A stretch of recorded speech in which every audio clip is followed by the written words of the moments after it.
Hello everyone, কেমন আছো তোমরা? আশা করছি সবাই খুব ভালো আছো। তো বন্ধুরা, আজ তোমাদের সামনে নিয়ে এসেছি একটা অন্য ধরনের ভিডিও। আশা করছি তোমাদের খুব ভালো লাগবে। তো ভিডিওটি স্কিপ না করে শেষ পর্যন্ত দেখতে থাকো। তো এই দেখো, এখানে আমি গামলা ভর্তি তেঁতুল নিয়েছি। তো আজ তোমাদের দেখাবো কিভাবে বাড়িতে তেঁতুল সংরক্ষণ করবে। তো সারা বছর আমরা কিন্তু এই দেখো তেঁতুল সংরক্ষণ করে রাখি। আর তেঁতুল তো সারা বছরই রান্নার কাজে আরও টুকিটাকি অন্যান্য কাজে লেগেই থাকে।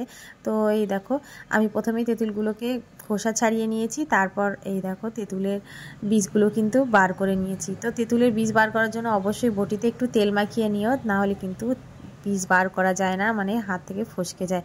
এই দেখো, আমি একটা বাটিতে তেল নিয়েছিলাম আর এইভাবে তেঁতুলের বীজগুলো সমস্তটা বার করে নিয়েছি।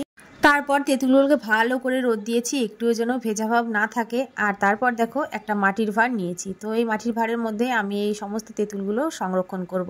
তোমরা চাইলে কাচের জারেও তেঁতুল রেখে সংরক্ষণ করতে পারো। আর এখানে দেখো, আগের বছরের কিছু তেঁতুল রয়েছে। তো এই তেঁতুলগুলো কিন্তু খুব ভালো রয়েছে।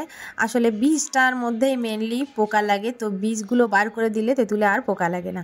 তো এখন আমি এই মাটির ভাঁড়টায় সমস্ত তেঁতুল রাখবো। তারপর মুখটা একটা ভালো কাচের বাটি কিংবা যে কোনো বাটি দিয়ে আটকে দেব।